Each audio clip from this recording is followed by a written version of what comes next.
Vincent J. Intondi is an associate professor of history at Montgomery College in Tacoma Park, Maryland.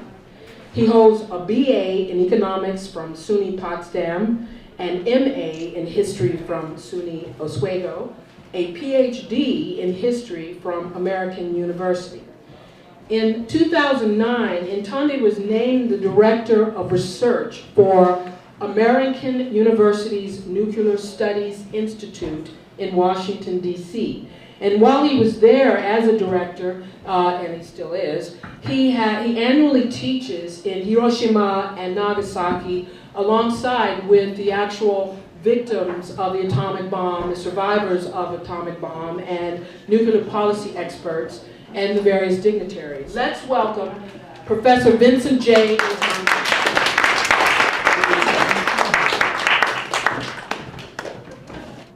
I'd like to first explain how this book project began. It came out in January of 2015, and it was about 10 years in the making. My first trip to Hiroshima and Nagasaki was in 2005 when I was a graduate student at American University. And up to that point, all of my academic career and my career as a social and political activist had revolved around issues with the Black freedom struggle and civil rights. Nuclear weapons were not really on my radar. And the first time I went to Hiroshima and met with atomic bomb survivors, I was so moved, I was so filled with guilt and anger, that when I came back, I met with my advisor, my mentor at the time, Peter Kuznick, and I said, I have to find a way to combine these two passions of mine, eliminating racism and eliminating nuclear weapons. And he said to me, answer me one question. What did African Americans think about dropping the atomic bomb on Hiroshima and Nagasaki? And when I pitched this idea to colleagues, most of them said, you're not going to find much of a response because African Americans, understandably so, were not worried about this issue. They were too worried trying to gain their own freedom and equality. They didn't have time for this. Well, they were wrong. On June 6, 1964, a group of atomic bomb survivors and activists on a world peace study mission came to the United States, specifically to Harlem. Their trip was organized by an amazing Japanese-American activist we lost recently, Yuri Kachiyama. And she said to them, while you're here, what is it that you want to do most? And the survivor said, meet Malcolm X. But Malcolm at the time was traveling through the Middle East, traveling through Africa. She didn't know if she could get a hold of him. She wrote him letters, wrote to his office, but to no avail. And the last day, she was having a reception at her apartment, and there was a knock at the door.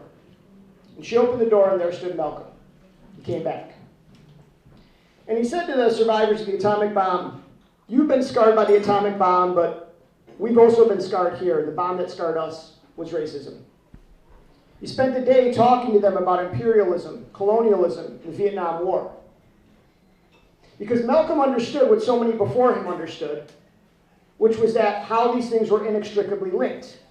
How colonialism, how freedom here, how peace were the same fight. So my book examines those Black activists who connected the fight for freedom in the United States with nuclear disarmament and liberation movements around the world. Now, for so long, African American history, the way it's taught in this country, is completely separate from US history. Right? We're on the cusp of February for Black History Month, so let's jam in everything we possibly can for that month.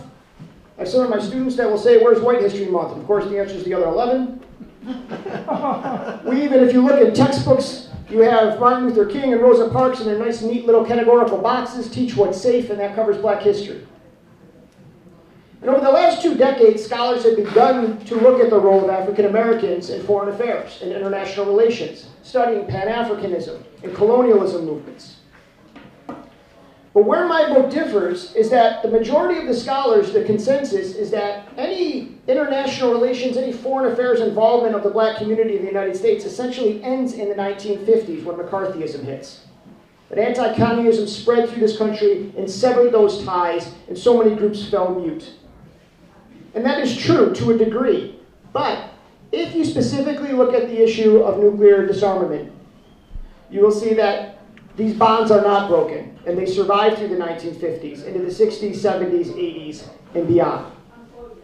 And so I started asking a series of questions. What role did it play in the black community that the first victims of the atomic bombing were non-white? What role did it play that the discrimination African Americans faced in this country led to a more critical critique of U.S. foreign policy? What role did the Black Popular Front play in these movements? When the U.S. dropped the first atomic bomb on Hiroshima on August 6, 1945, the majority of the American public rejoiced. Gallup ran a poll not long after, less than a month later, in which 85% of the American public agreed with Truman's decision to drop the atomic bombs. Roper ran a poll right after it in which showed that 22.7% of the American public wished Japan hadn't surrendered so we could have dropped more nuclear weapons and killed more people. And in fact, no poll up until late October of 1945 ever showed more than 4.5% of American respondents critical of Truman's decision. But that was not the case in the black community. Now, of course, nothing is monolithic. This is not to say the entire black community was in agreement. But many in the black community, activists, poets, journalists, clergy, they didn't wait for an organized movement, and they were some of those that immediately came out against Truman's decision to use nuclear weapons in Japan. Now, some of this actually predates the atomic bombings. For some in the black community, and there was a split there, but for some in the black community, they looked at Japanese internment and said, here are a group of people being put in prisons for no crime they committed, but simply for their race. This could happen to us. We know that the Japanese had sent agents into the United States to work with the Nation of Islam and try to get black support. There was support built into the black community because it was Japan in 1935 that said publicly they were coming to the aid of Ethiopia when Mussolini invaded rather than the United States. Those like Du Bois had already visited Japan and was lionized there. So there was already support built in. And so one of the first places I started to look was the black press. Chicago Defender, the Pittsburgh Courier, the Baltimore Afro-American, these newspapers were critical in where the black community got their news, their opinions. And overwhelmingly, the editors and the columnists were criticizing Truman's decision. But I want to go beyond that. I want to see what the general public thought. So I started going through letters to the editor in all of these newspapers. And when I talk to young students at book talks and I say this, they don't understand because for them, they can go into a ProQuest database, put in a couple keywords and click search, it's done. I was in the Library of Congress on microfilm going through issue by issue trying to read every letter to the editor. And what I saw, whether it was beauty shop owners or domestic workers or truck drivers, the same thing. Overwhelmingly critical of Truman's decision. Even those that were happy the war ended were still critical of the decision to use nuclear weapons. Langston Hughes was one of the first to actually come out and question Truman's racism in this decision, writing in the Chicago Defender. And he was certainly right to do so. Harry Truman was, if not the most, certainly one of the most racist presidents in United States history. This is a man that if you go through his journals and his diaries, his letters to his wife Bess, you will rarely ever find him referring to African Americans as anything other than the N-word. This is a man that sent a $10 check to the Ku Klux Klan when he was working in Missouri, but they sent it back to him because he refused to fire Catholic workers in his business. He used to brag in interviews that in his family you got slaves to start out the housekeeping with as a wedding present. And his mother openly supported the Confederacy, and when she visited him at the White House, said she'd rather sleep on the floor than ever step foot in Lincoln's bedroom. And this racism certainly expanded into Japan when we dropped the atomic bomb, and he was told that we'd now instantly killed 140,000 people. The first thing he did was jump up and say, quote, "This is the greatest thing in history." Zora Neale Hurston, who many argue is very apolitical throughout her career, not on this issue. I found a letter she wrote to her friend Claude Barnett, in which she called Truman, quote, "the butcher of Asia," and was visibly upset that that the black community was not rising up and doing more. I started to go through sermons of black pastors, and overwhelmingly, again, I would see the same response, that we don't have enough religion to stop this Frankenstein that we let out, and looking at the role that race plays in this decision. But probably of all the immediate response, the most critical, the loudest, came from the Black Popular Front, especially W.E.B. Du Bois and Paul Robeson. Du Bois referred to Truman, he compared him to Hitler, calling him one of the greatest killers of our day. He referred to Japan as, he said this would set back the progress of colored nations for years and decades to come. And I'm so glad that the director of 12 Years a Slave, Steve McQueen, has now agreed to do a biopic of Paul Robeson, this amazing individual, this hero who was so lost in our history, completely ignored. My students have no idea who he is. And it was Robeson who immediately connected this to the colonialism issue. In June of 1946, they're at Madison Square Garden. There's a rally of 20,000 people. And he asked the question, where is the United States getting our uranium to make atomic bombs? And the answer, of course, was the Belgian-controlled Congo. He repeatedly would appear at May Day parades with an anti-nuclear banner. But so much of this changed in 1947, when Harry Truman issued what is now known as the Truman Doctrine. Long before George W. Bush ever said, with us or against us, it was Truman who put that line in the sand and said, you are either with us or you are with communism. And anti-communism spread through this country. The worst thing you could be labeled was to be black and red. And to be anti-nuclear now meant you were pro-communist. So yes, for a lot of groups, they fell silent. Groups like the National Negro Congress and the Council of African Affairs, they ceased to exist. That's how hard it was for these groups to survive during this climate. Groups like the NAACP on this issue made a strategic decision at this time, and they made a sharp turn to the right, aligning themselves with Truman, hoping it would result in civil rights, which of course doesn't happen. But not everybody looked at peace as a bargaining chip. For those like Du Bois and Robeson and others, they saw what was happening now with a Korean War. And we threatened to use nuclear weapons in Korea. They didn't want another Hiroshima in Korea. They weren't going to let another non-white group of people be destroyed. They saw a real arms race happening because we dropped the bomb in 45 and the Russians get it in 49. But we developed the hydrogen bomb in 52. They caught us. They get it in 53. And now the arms race is actually on. And at the same time, there was a new peace movement starting out of Soviet bloc nations.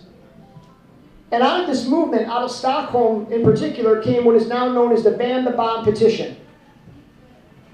Du Bois and Robeson, their wives and others, formed what is known as the Peace Information Center in the United States. And they took it upon themselves to try to get signatures for the Ban the Bomb petition. They focused largely on the black community. Hundreds of millions of people signed this petition around the world. In the United States, over 2.5 million signed it. Charlie Parker, Marian Anderson, and so many more. Now when I tell my students or younger kids today that there was this Ban the Bomb petition, of course their attitude is big deal. Because now they can sit on their couch and go on change.org and they're one click away from signing their petition, and that's their activism or clicktivism. That's it. But there were real consequences back then to sign a petition like this. People lost their jobs. People were physically beaten. They were blacklisted. Their lives were destroyed. So if you look at 1950, when here we are on the cusp of the civil rights movement, and it's African Americans in many ways leading the fight to ban the bomb and put their lives on the line for this petition, it's extraordinary. When the mid-1950s comes, so many things are happening in this country and indeed around the world. In 1954, we have Brown versus Board of Education, of course, desegregating schools. A year later, in 1955, we have the heinous murder of Emmett Till. In December of 55, Rosa Parks refuses to give up her seat on the bus. But in that same year, in 1955, while those things were happening, we have what is now known as the Bandung Conference in Indonesia, the first all-African Asian conference. And if you read the platform of that conference, you will see that they focused on three things: eliminating racism, colonialism, and nuclear disarmament. It seemed now more than ever all these things were now starting to finally come together. And the person that puts it together during this time period is Bayard Rustin, another one who was completely forgotten in our history, iced out, marginalized because he was openly gay. Rustin's activism actually dates back to the 1930s, a huge career of activism. But for Rustin, he was involved in a peace movement that was dominated mostly by white middle-class pacifists, and he was much more radical than them, and had to fight racism within these organizations. And so, in the late 1950s, two big things are happening that connect these issues. One is Ghana's independence under Kwame Nkrumah. The second, the French government, in the middle of being overthrown in Algeria, decide they want to be a world power and announce they're going to test their first nuclear weapon. Where? In Africa, in the Sahara. So Rustin puts together a team of US, British, and African activists working with Nkrumah, because for the people in Ghana, they were so worried about the nuclear fallout and what it would do to the cocoa industry. And their goal was to try to stop the French test. And Rustin goes to Africa, and not everybody wanted him to go. A. Philip Randolph was writing letters saying, you need to be back here. You need to be working on the civil rights movement. We need to work on the primaries and John Kennedy and so on and so forth. And Rustin's writing back saying, don't you understand, this is the most important thing I could be doing. Don't you see how these things are all related? I have to be here. And they try several times, physically putting their bodies on the line to try to stop the French test. And sadly they don't, and the French finally detonate their first nuclear weapon. But I would argue he was successful, because after this, the continent exploded in protests against the bomb. Nkrumah had follow-up conferences and events to try to highlight this issue. And there was such public pressure that eventually the French did abandon their nuclear testing. And of course, I can't talk to you about black anti-nuclear activism without discussing Dr. King. You know, for Dr. King, we're starting more and more to look at the radical side of Dr. King that is, again, so often ignored. That last year of his life, right, where he spoke out against capitalism and militarism, combined it with racism. But again, with the general consensus is that King doesn't really become radical, or King doesn't speak out on U.S. foreign policy until April 4th, 1967, exactly a year to the day he died, with his Beyond Vietnam speech, in which he called the United States, quote, the greatest purveyor of violence in the world today. But if you study the nuclear issue, you will see that actually he was speaking out about this issue a decade earlier in 1957. In 1957, he made his first public comments in Ebony magazine saying unequivocally he thought we should ban nuclear weapons. He consistently spoke at churches, black schools, colleges, and universities, to the church, to black pastors, calling nuclear weapons genocidal, suicidal. Saying, what does it matter if we're integrating lunch counters and then not being concerned about the world in which we're trying to integrate? It's absurd to fight for social justice if we're all dead from nuclear war afterwards. It doesn't make any sense. He pushed Kennedy for a nuclear test ban. And where was Dr. King learning all of this? From his wife, of course. Coretta Scott King was a long-seasoned activist dating back to her days at Antioch College. She had worked in groups like Women's Strike for Peace and Women's International League of Peace and Freedom. And she was not alone. There were a bevy of black women who were working inside these organizations. The problem was, just like for Rustin, these black women were facing racism inside the organizations. There was a meeting in Detroit with Women's Strike for Peace, in which black women wanted to carry signs that said desegregation or disintegration. And the white organizers said, no, we don't want to combine the issue of race with the bomb. And it was often Coretta who had to play peacemaker and had to try to broker deals through this. Lorraine Hansberry, who we all know from A Raisin in the Sun, was a militant, feminist, anti-nuclear activist. She famously went into a movie theater and saw a film on Hiroshima and Nagasaki and came out and yelled in the streets, no more Hiroshimas, not now, not ever. And the last play that she ever wrote was actually about a nuclear holocaust and what happens to the two survivors. Throughout the Vietnam War, we see this because, again, we threatened to use nuclear weapons in Vietnam multiple times, again, on non-white peoples. Even if you read the executive mandate #1 of the Black Panther Party, you will see that when they talk about their struggle, they also talk about Hiroshima and Nagasaki.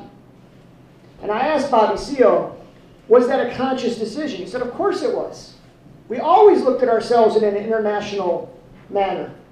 And indeed, Kathleen Cleaver, Eldridge were invited to speak in Hiroshima, and there was that connection as well.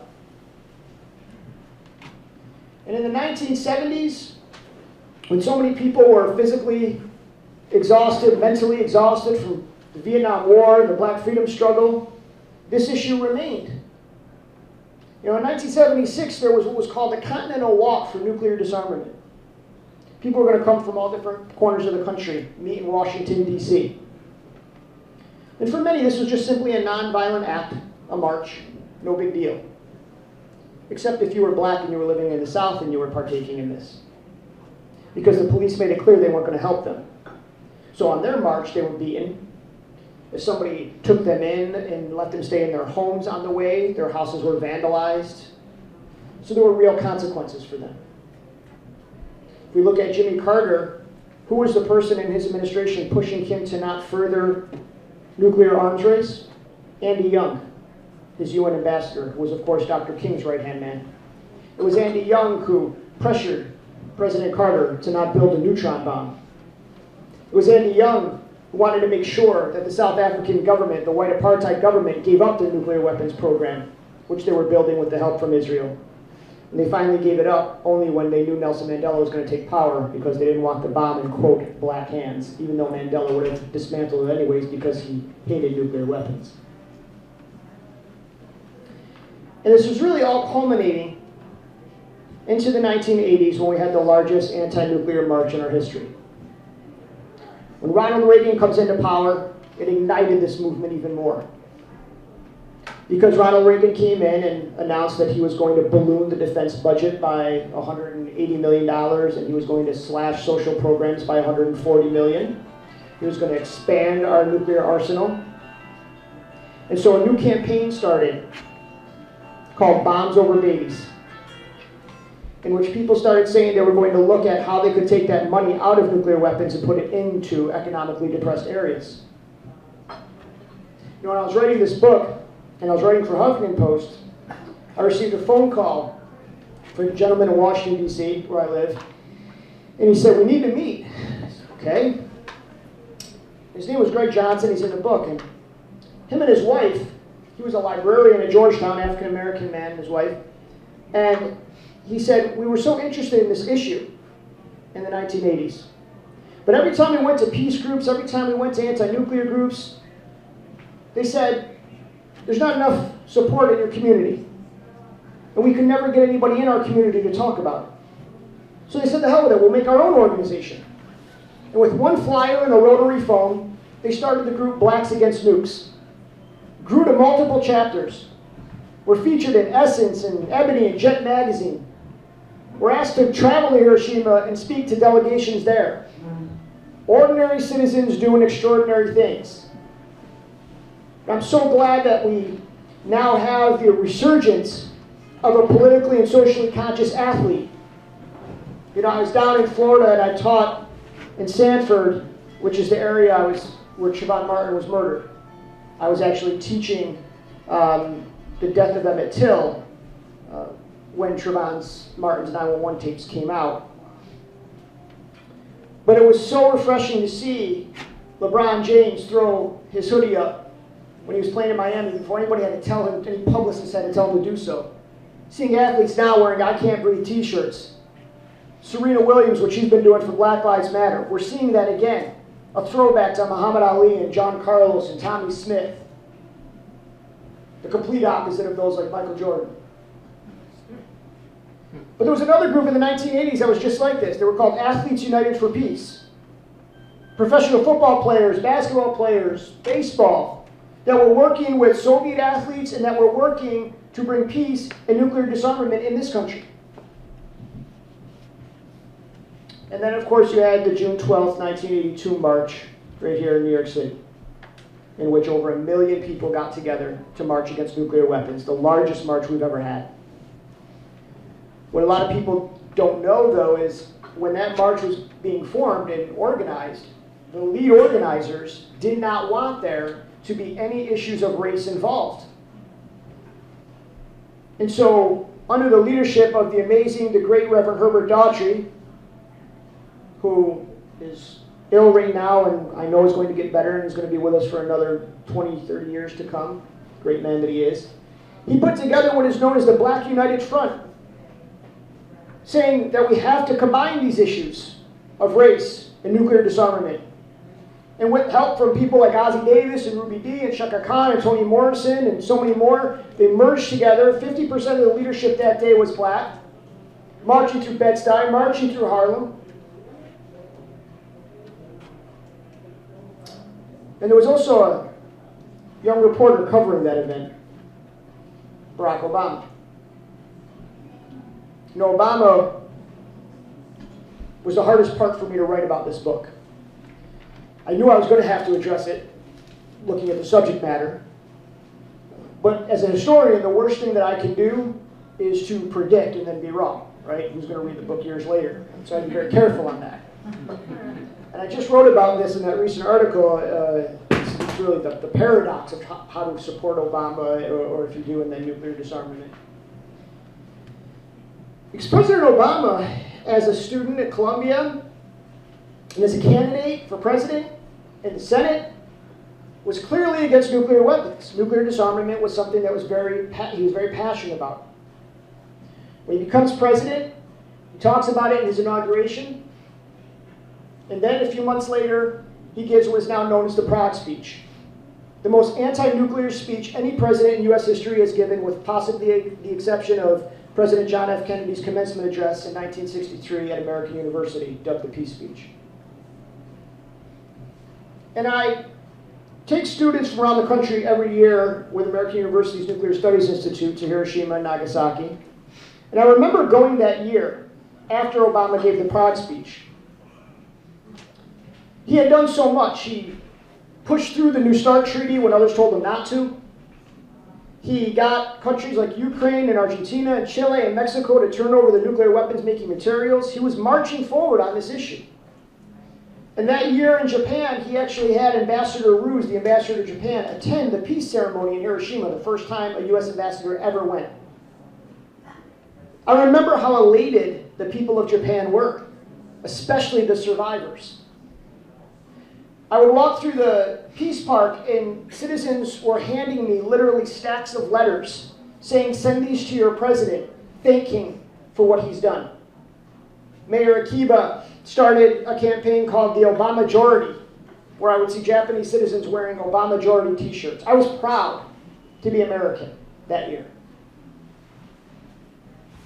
There's always a but with Obama, right? It's the frustrating thing with him. And I actually wrote another piece for Huffington Post called the but.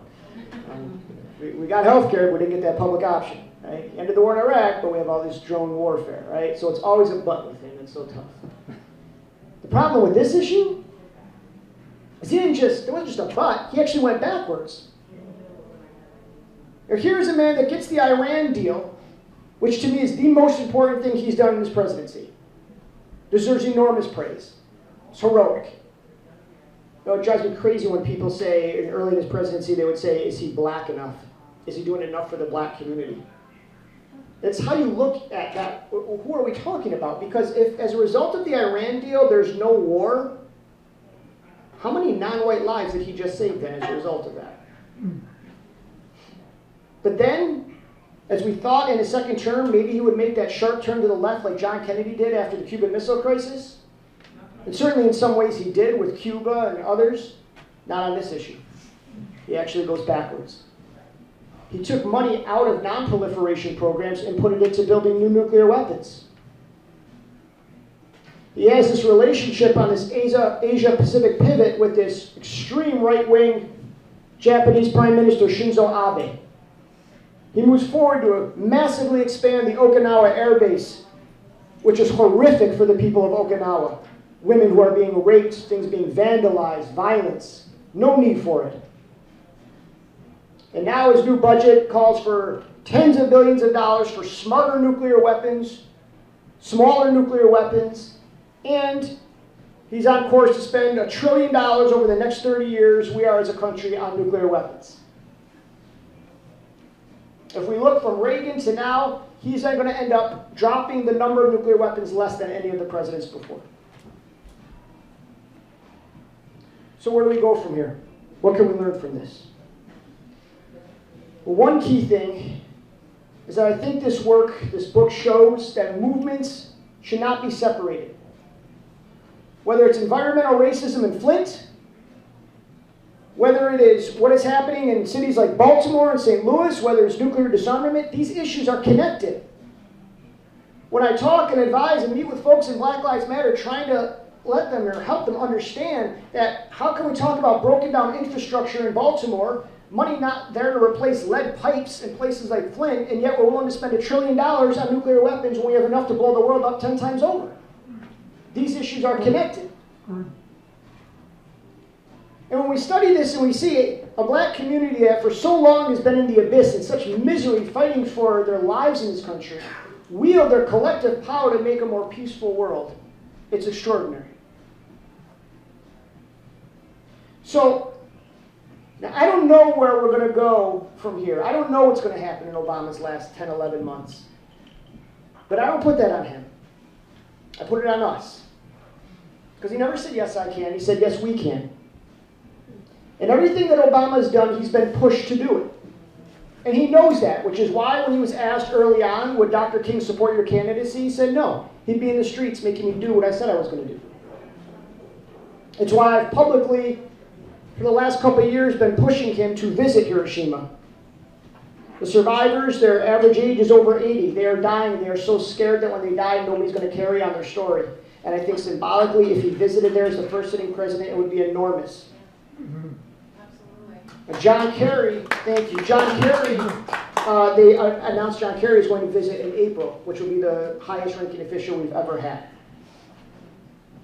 And Caroline Kennedy visited when she was named ambassador. And so, what I think the most important thing to do is to keep pushing and keep teaching how these movements are connected. And the best thing we can do is learn from Malcolm X, who understood how these movements were inextricably linked and best understood that the fight was never been about civil rights. It has and always will be about universal human rights. Thank you. Thank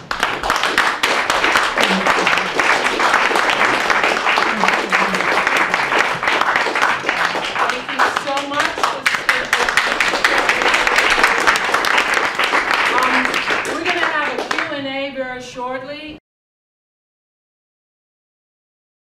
People in here, yes, go ahead. Oh, I will get you in here, sir. I'm sorry. Yeah, you had a hand up. Yep, go ahead. Hi, my name's Jessie. I'm curious if you have any tips for Brooklyn for Peace, which is, if I venture to say, an organization of older white people. Yeah. And I think you pointed to a lot of ways in which white organizers have exhibited racism in the past 50 years. Any tips or ideas for how BFP could avoid some of those pitfalls? Yeah, I think when I went back and I looked at the papers of SANE and Peace Action, a lot of these groups, and went back and looked at all their papers and all their back and forth minutes to their meetings, all these things for this book, there was a real dilemma there of those in these groups that thought it should be a single issue, only nuclear disarmament, or only an anti-war, and others saying, no, we need to combine it with others. Now, I am somebody that falls in the latter. I believe in the intersectionality of movements. I believe these things are connected, and that only helps when we connect these movements. So I think that's one thing. I also think, especially with some of the older, more established peace action, peace groups that have been white, middle-class pacifists for so long, there is a sense in some ways of almost like a purity test, a purist attitude, which I think has been problematic and can hurt. I know that, for example, a group like Global Zero is kind of new on the scene and they're socially media savvy and they got some money and they make a splash at the White House with they do a lot of those things. And I know that, but that works. You have to look at strategies and how you can reach young kids today. When I worked for the Hip Hop Caucus during the Iraq War, one of the things we did was the Make Hip Hop Not War campaign, using hip hop artists to speak out against the war in Iraq. It worked in that regard. So I think that's, you got to keep looking at that. One a book project I'm going to start working on shortly is comparing and contrasting the anti-Vietnam War movement with the anti-Iraq War movement, and what was done right, what was done wrong, what can we learn from those things. So I think we're constantly still learning, but I think climate change model has been really good. I think also looking at the marriage equality movement, I mean, what they were able to do in a very quick amount of time to get that turned is pretty remarkable. So, and I'm willing to talk to you offline. I'll give you my card. You can email back and forth about different things and strategies. But I also know it's tough. You need a budget to do those things. You need money to go to have college field officers and to recruit students and things of that nature. You know, I wrote a piece in Huffington Post titled "Peace is Not Weak." I think that's another thing that peace is looked at as weak. Peace, the word peace, it's looked at as hippie. It's looked at as weak. It's old. And I couldn't disagree more and try to, discuss that. So the more we can push that, I think the better it'll be too. So I'm going to be here to sign books, and I'm willing to talk to any of you guys as well. I'm not going anywhere. So again, thank you guys for coming. I really appreciate it. Yeah, thanks so much for coming out. Vincent is coming in. This is his book. Just read it. I don't know what. It's $20. Get it, and Mr. Intondi will sign it. Sign behind the booth. Thanks so much, everybody.